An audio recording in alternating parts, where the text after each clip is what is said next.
Okay, so this is our usual segment where we talk about some of the things we're looking forward to, in the horrorscape, and also offer to you our recommendations regarding libations. So, CW, do you want to go first for horror things that you've seen out there you're looking forward to? Yep, well, I'll mention one. I mentioned Antlers last time. Yep.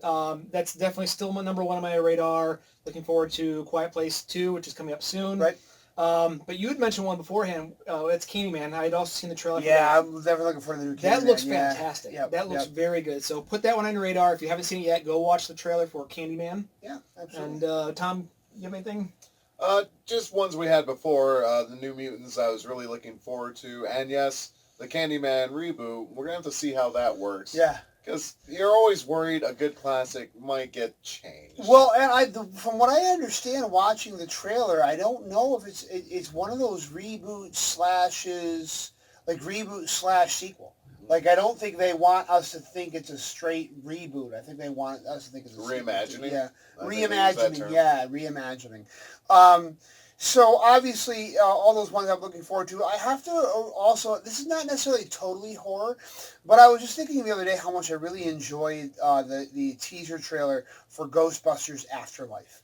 That just really, really, really looked good, and I've been a little mystified myself why when the Ghostbusters with the all-female cast came out, I wasn't sure why it was I had no interest to see that. It had nothing to do with the female cast.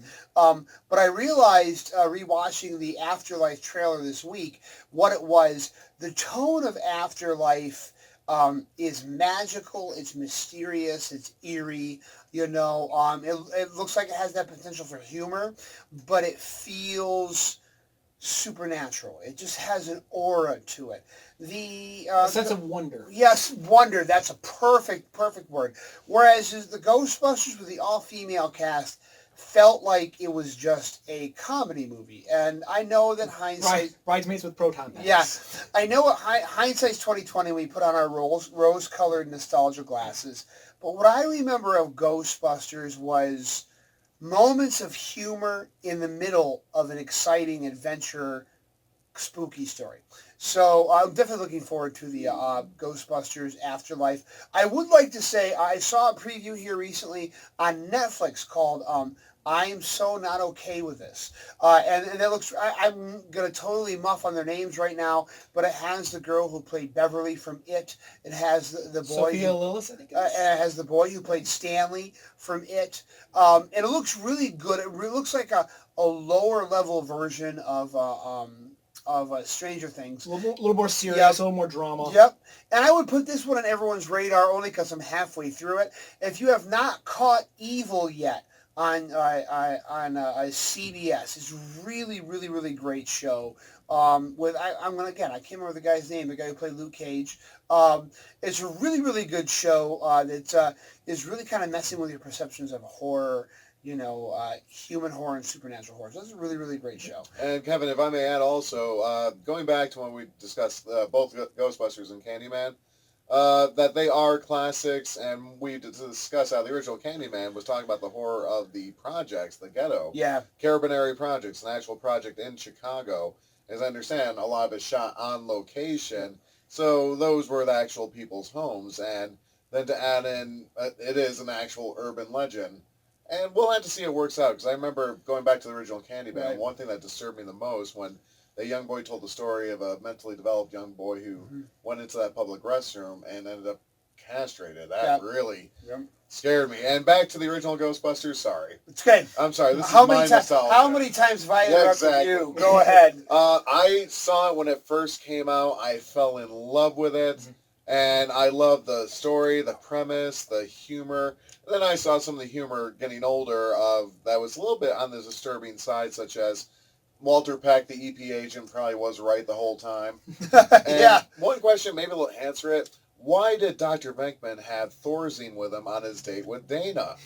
Normally why would you have that? Yeah, exactly. Is that called sealing the deal, Dr. Venkman? All right. I wanted to throw two things out there that I want on everyone's radars. Not going to be out there for a while. But Amazon is going to be putting into production a miniseries, I believe, based on Ronald Malfi's novel Bone White. which is fantastic. Such a good book. novel. It's a good book. Bone White by Raoul Maffei. So good. Netflix is also putting a movie out very soon based on Paul Tremblay's Head Full of Ghosts? Head Full of Ghosts, Full of yes. Ghosts, yep. Sorry, senior moment there. So yeah, Paul Tremblay's Head Full of Ghosts, so good. Both are great books too. They're not going to be out for a while, but you want to be keeping... you have time to read the books. Exactly. Go buy the books and read the books. So tonight is our drinking recommendations. Tom, what do you start off on our drinking recommendations? Well, this is carrying off of last episode we had. I went to Green Spirits, of course. We shouldn't make so much jokes about it because people are trying to get by, and got actual Screwball whiskey, peanut butter flavored whiskey. Peanut butter whiskey. Oh, Yep. my goodness. And, Kevin, you picked up? So I picked up Godiva chocolate liqueur from Northgate Liquors because, you've got peanut butter whiskey. What you really need now is a Reese's peanut butter cup whiskeys. Yep. It's really good. And we also brought some Hershey's chocolate to throw in there because it's always time for chocolate. Yum, yum. So, yes. What do you got, I sir? stopped by Northgate Liquors. I think it's what it is. Northgate Liquors. Northgate Liquors, yeah. They're going to be getting call-outs galore tonight. Yep, I picked up some Apple Pie Midnight Moonshine. That's very good. And I have something special. This is legit special. This is not just a joke. I found something that belongs here in the horror cave, so I'm going to leave it here. It'll be here for the following weeks. Was that Northgate? I found Spirits of the Apocalypse, The Walking Dead. Oh! Kentucky straight bourbon whiskey. Oh my gosh! Spirits of the Apocalypse. Very Walking nice. Dead. I am a super fan of The Walking Dead. All right, thank you. I am a super fan of The Walking Dead. That's my donation to the horror cave. Wow. Kentucky straight bourbon whiskey. Wow. Okay. So I'm drinking, of course, whatever they're all drinking. My choice from Sam the Beer Man tonight is, once again, I'm still finishing off my Sweet Baby Java, which, it's the espresso chocolate peanut butter beer you didn't know you needed. But I also have tonight a Dragon's Milk Reserve, which is rum barrel aged beer. It's coconut, it's hazelnut. I gotta tell you, it's good, but there's a lot of taste there. So I would say that the Dragon's Milk Reserve is a slow burn. It's a slow drinker because there's a lot of taste for that beer. And Chuck is busy making sure that that the Walking Dead bourbon is with The Walking Dead. So those are our horror recommendations and our drinking recommendations for this edition of Go from Walker to Stumbler. All right.